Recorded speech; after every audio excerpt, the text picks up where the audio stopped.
The title of this lecture is Why Chronic Pain is Different from Acute Pain, the N-methyl-D-aspartate receptor. We want to discuss that chronic pain is a disease as contrasted to acute pain, which is a symptom. We'll learn how activation of the N-methyl-D-aspartate NMDA receptor in the dorsal horn of the spinal cord activates the changes from acute to chronic pain, and understand 5 important consequences of the activation of the NMDA receptor, which results in chronic pain. We'll know how blocking the NMDA receptor relieves chronic pain. And remember the 3 clinically effective drugs which relieve chronic pain by blocking the NMDA receptor: levofanol, methadone, and ketamine.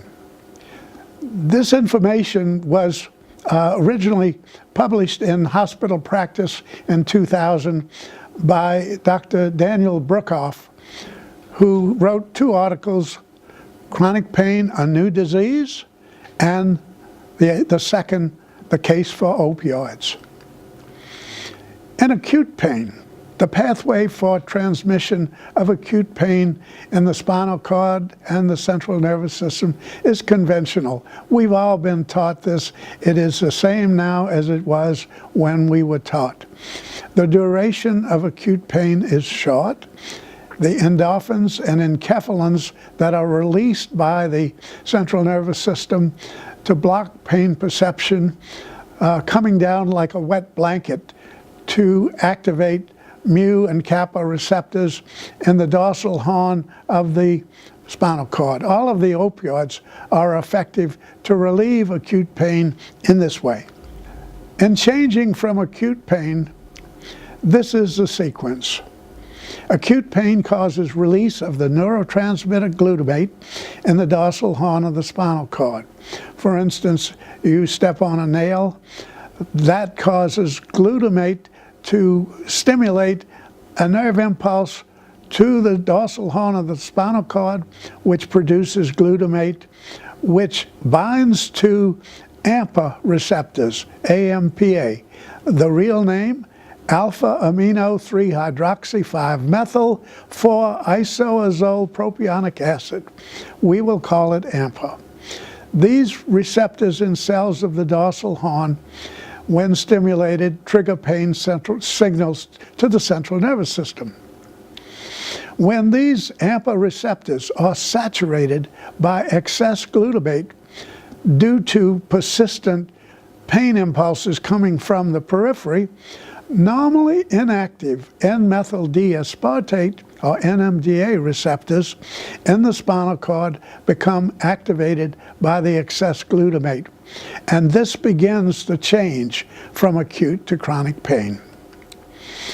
Looking at this graphic, on the left side you see a rather simple, straightforward indication of how acute pain is produced, in contrast to the several activities going on in the production of chronic pain.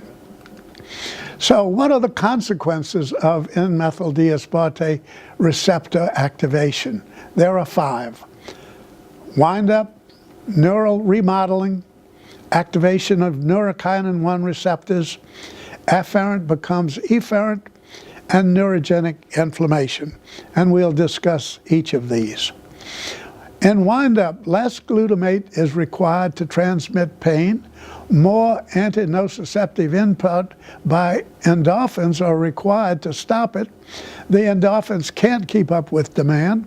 Pain relievers lose their effectiveness, and the result is more intense pain, harder to relieve.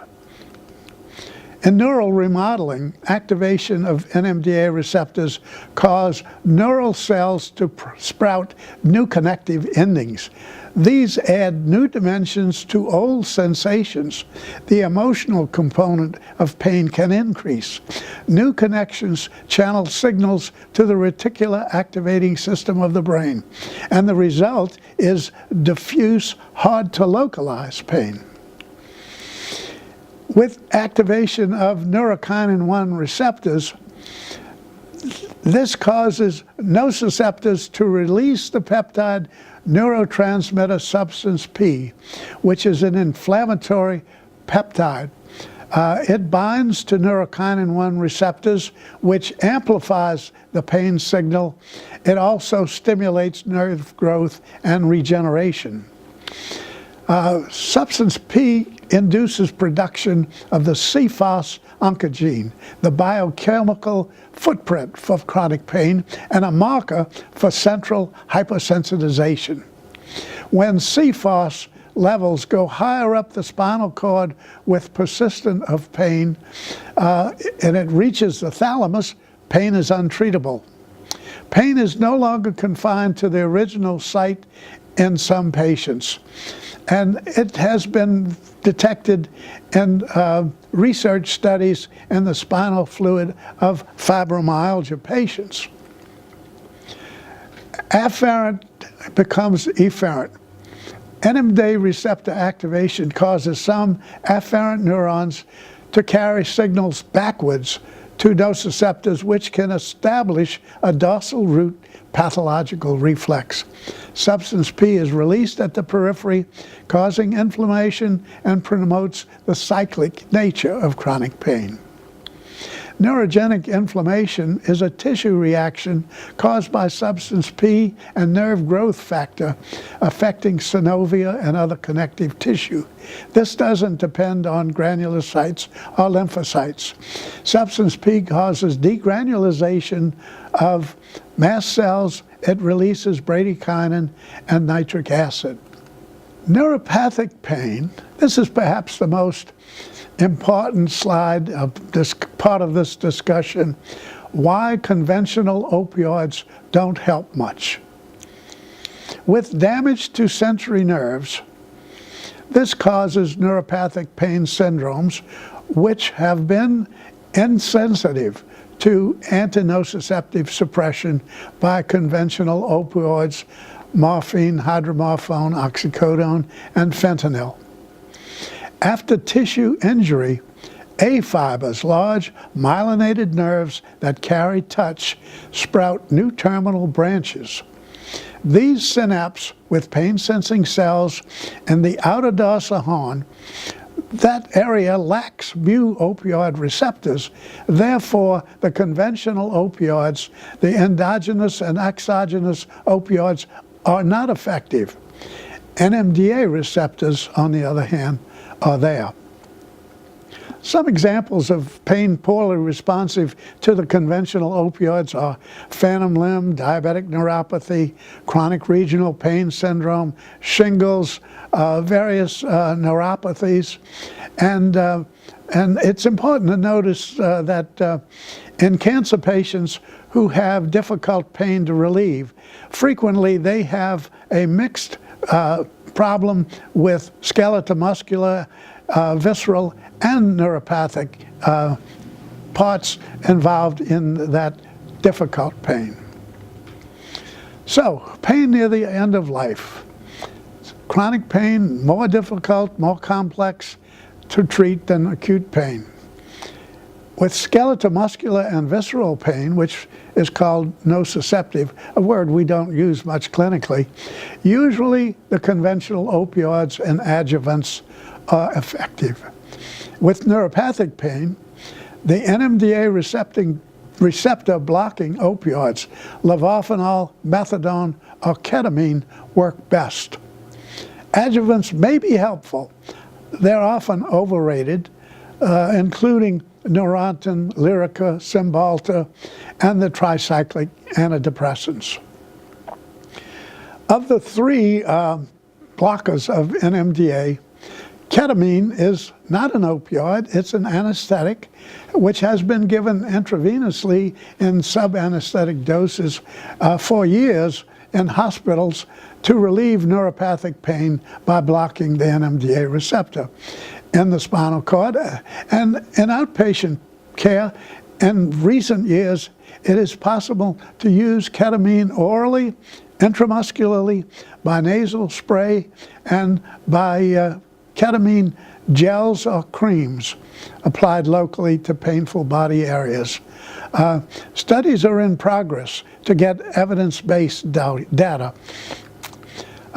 Oral and IM ketamine are being studied to confirm its effectiveness in reducing pain and, surprisingly, depression. Ketamine nasal spray is being used for breakthrough pain. It should not be used in patients with seizures or seizure potential. And the best reference for ketamine in recent years is by Eric Prama, Ketamine for Pain and Updates of Uses in Palliative Care in the Journal of Palliative Medicine. Now, methadone has been around since the 1940s. It's been used worldwide for pain relief. And in 2000, it was the 10th most widely used worldwide for pain control. The development of sustained action morphine, oxycodone, and fentanyl in the 1980s relegated methadone to use mainly in substance abuse until recently. Used for neuropathic and complex chronic pain, it is now easier and safer to convert from morphine and other opioids to methadone with current methods of conversion. Methadone has hepatic metabolism, fecal excretion, no dosage adjustment needed in renal failure. It is available as an oral, intravenous, subcutaneous, or rectal form for administration. It has a long half-life, and the conversion chart to convert to or from morphine is on the slide set which will accompany this lecture. And no special license is needed to prescribe methadone for pain control. Just indicate that it is for chronic pain. Levofinol, the forgotten opioid, is an excellent drug. Levofinol, like methadone, was no longer marketed after 1990. It's been available in a 2 milligram tablet, now currently owned by a company called Sentinel. The evidence-based study proved that levofinol was effective in the relief of neuropathic pain. My personal experience and public case studies confirm its face value and published in the Journal of Palliative Medicine in 2007 and a letter to the editor in 2009. Incidentally, levofinol, as currently marketed, is very expensive, which is troubling.